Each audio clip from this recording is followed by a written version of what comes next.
Hi everyone, I'm Chanakishara from Hey English. ඔබව සාදරයෙන් පිළිගන්නවා. ඉතින් 7-8 ශ්‍රේණිවල දරුවන් සඳහා අත්‍යවශ්‍ය ව්‍යාකරණ ඇතුළත් ඉතාමත් හරවත් වූ ඉංග්‍රීසි පාඩමක් ඉදිරිපත් කරන්නයි මම මේ සූදානම් වෙන්නේ. කොහොමවත් ඉංග්‍රීසි දැනුම ඉතාමත් අඩු 9 10 11 ශ්‍රේණිවල දරුවන්ට ඉංග්‍රීසි මුල සිටම ඉගෙන ගැනීමට කැමති සෑම කෙනෙකුටම මේ වීඩියෝ ලෙසන් එක ඉතාමත් වැදගත් වෙයි. ඉතින් ඔබ දන්නවා ඉංග්‍රීසි භාෂාවේ වැඩිපුරම භාවිත වෙන ක්‍රියාපද ටික තමයි be verbs කියලා කියන්නේ. be ක්‍රියාපද. එයින් වැඩිපුරම භාවිත වෙන්නේ am is are යන වර්තමාන කාලයට අයත් ස්වරූපයන් තුන. ඔබ දන්නවා am යන be ක්‍රියාපදය වෙමි සිටිමි යන අදහසින් I යන සර්වනාමය සමග පමණක් භාවිත වන යෙදෙන ඉතාමත් සරල භාවිතයක්.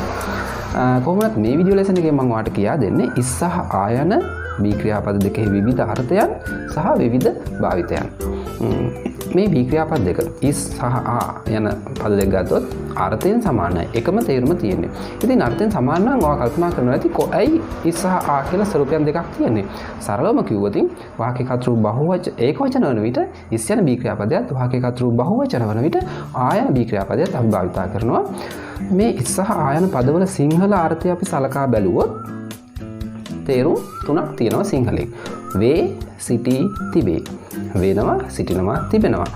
අපි sentences තුනක් අරගෙන බලමු මේ විවිධ වූ අර්ථයන් ඉංග්‍රීසි වාක්‍යවල යෙදෙන ආකාරය. First one, my father is a mechanic. මගේ තාත්තා කාර්මිකයෙක්. My father is a mechanic. මගේ තාත්තා කාර්මිකයෙක් වේ. මෙතනදී කියන be ක්‍රියාපදයට තියෙන වේ එහෙම තමයි වෙනවා කියන අර්ථය. Number 2, he is in the garage now. He is in the garage now. ඔහු දැන් ගරාජයේ සිටී. ඔහු දැන් ඉන්නේ ගරාජ් එකේ. මෙතනදී යන පදයට තියෙන්නේ සිටිනවා ඉන්නවා යන අර්ථය. Number 3, his garage is in our town. His garage is in our town. ඔහුගේ ගරාජ් එක තියෙන්නේ අපේ ටවුන් එකේ. his garage is ඔහුගේ ගරාජ් එක තියෙනවා තිබේ යන අර්ථය තමයි මේ වාක්‍යයේදී is යන පදයට තියෙන්නේ. ඉතින් අපිට තේරෙනවා මෙන්න මේ විදිහට විවිධ වූ අර්ථ තුනක් තියෙනවා. අදාළ අවස්ථාව අනුව තේරුම් ගන්න ඕන අපි be ක්‍රියාපදයේ තේරුම මොකද්ද කියලා. ඉතින් ආයන be ක්‍රියාපදයක් මේ විදිහටම වෙති සිටිති තිබෙත් යන අදහසින් භාවිත වෙනවා වාක්‍ය කතෘ බහුවචන වන විටදී. දැන් තමයි මම පාඩමේ වැදගත්ම හරියට එන්නේ is සහ ආයන be ක්‍රියාපද යෙදෙන මේවා භාවිත වන අතාර්ථය වාක්‍ය, positive sentences, නතාර්ථය වාක්‍ය, negative sentences, various questions සහ විවිධ ප්‍රශ්න ගොඩනැගෙන ආකාරය අපි දැන් ඉගෙන ගනිමු. His father is a science teacher. ඔහුගේ පියා විද්‍යා ගුරුවරයෙක් වේ. His father is a science teacher. ඔබට අවශ්‍ය වුණොත් මේ වාක්‍ය නැතාර්ථයට හරවන්න ඔබ දන්නවා be ක්‍රියා සහිත වාක්‍ය නැතාර්ථයට හැරවීමට ඉතා පහසුයි. ඔබ කල යුත්තේ be ක්‍රියාවට පසු not යෙදීම පමණයි. His father is not a science teacher. ඔහුගේ පියා විද්‍යා ගුරුවරයෙක් නෙමෙයි. ඉන්පසු ඔබට අවශ්‍ය වුණොත් මේ ප්‍රශ්නාකාරයෙන් කෙනෙක්ගෙන් විමසන්න මොකද කරන්න ඕන? be ක්‍රියා සහිත වාක්‍යයක් ප්‍රශ්නයක් බවට පත් කිරීමට අප කල යුත්තේ be ක්‍රියාව ඉදිරියට ගැනීම පමණයි. Is his father a science teacher? ඔහුගේ පියා විද්‍යා ගුරුවරයෙක්ද? Is his father a science teacher? Right? ඊට පස්සේ මට අහන්න ඕන ඔහුගේ පියා විද්‍යා ගුරුවරයෙක් නෙමෙයිද කියලා. ඒ කියන්නේ ප්‍රශ්නාර්ථයක් නැතාර්ථයක් දෙකම. කොහොමද අහන්නේ? Isn't his father a science teacher? ඔහුගේ පියා විද්‍යා ගුරුවරයෙක් නෙමෙයිද? Isn't his father a science teacher? Right? ඔබ දන්නවා is not යන පද දෙකෙහි කෙටි ස්වරූපය එහෙම නැත්නම් shorten form එක තමයි isn't කියලා කියන්නේ. ඇත්තටම මේ ප්‍රශ්නය අපිට මේ විදිහට අහන්නත් පුළුවන්. Is his father not a science teacher? ඔහුගේ පියා විද්‍යා ගුරුවරයෙක් නෙමෙයිද? හරි. ඉන්පසු බලමු interrogative pronouns. එහෙම නැත්නම් ප්‍රශ්නවාචී සර්වනාම කීපයක් භාවිතා කර ප්‍රශ්න සාධන ආකාරය. මට ඊට පස්සේ අහන්න අවශ්‍යයි විද්‍යා ගුරුවරයා කවුද? එහෙම නැත්නම් කවුද විද්‍යා ගුරුවරයා? මෙවැනි ප්‍රශ්න සාමාන්‍ය ජීවිතයේදී නිතර අහන්න ලැබෙන ප්‍රශ්න. උදාහරණයක් විදියට පාසලක parents meeting එකකදී දෙමාපියෙක් අහනවා විද්‍යා ගුරුවරයා කවුද කියලා. කොහොමද අහන්නේ? Who is the science teacher? Who is the science teacher? කවුද විද්‍යා ගුරුවරයා?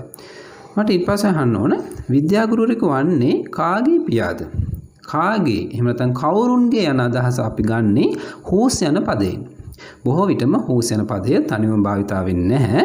ඒ අදාළ නාම පදයක් සමග සම්බන්ධ වෙලා තමයි ප්‍රශ්නය අහන්නේ. එතකොට මෙහිදී සම්බන්ධ වෙන්නේ කොහොමද? whose father කාගේ පියාද? whose father is a science teacher. විද්‍යා ගුරුවරයෙකු වන්නේ කාගේ පියාද? ඉන්පසු මම එනවා මේ අවසාන ප්‍රශ්නයට. අපි හිතමු ගුරුවරු 15ක් 20ක් පමණ ඉන්නවා. අපි අහනවා ඔවුන්ගෙන් කී දෙනෙක් විද්‍යා ගුරුවරුන්ද කියලා. යම්කිසි කණ්ඩායමකින් කී දෙනෙක්? කොහොමද අහන්නේ? How many of them? How many of them? ඔවුන්ගෙන් කී දෙනෙක්? How many of them are science teachers? ඔවුන්ගෙන් කී දෙනෙක් විද්‍යා ගුරුවරුන්ද? මෙහිදී B ක්‍රියාව විදියට අපි ආයන පදය භාවිතා කරනවා. මොකද how many of them යනුවෙන් අසන විට බහුවචනාර්ථය ගෙන දෙන නිසා. right. ඉන්පසු අපි බලමු සිටිනවා එහෙම නැත්නම් ඉන්නවා යන අර්ථය ඇතිව B ක්‍රියාවක් සහිත වාක්‍ය සහ එයින් විවිධ ප්‍රශ්න සාධන ආකාරය. මම කැමතියි මෙහිදී ආයන B ක්‍රියාපදය භාවිතා කරන්න. They are in the library.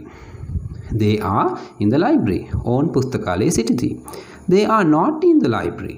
එහෙම නැත්නම් they aren't in the library. ඔවුන් පුස්තකාලයේ නැහැ. ඔබ දැන සිටිය යුතුයි are not යන පද දෙකෙහි කෙටි ස්වරූපය එහෙම නැත්නම් shorten form එක තමයි aren't කියලා කියන්නේ. ඊපස්ව ප්‍රශ්නයක් ලෙස මේ ඉදිරිපත් කළොත් කොහොමද අහන්නේ? Are they in the library? Are they in the library? ඔවුන් පුස්තකාලයේදී ඉන්නේ. එහෙම නැත්නම් ඔවුන් පුස්තකාලයේ සිටීද? ඊපස්ව ප්‍රශ්නයක් අහනවා නැත යන අර්ථයෙන් කොහොමද අහන්නේ? Aren't they in the library?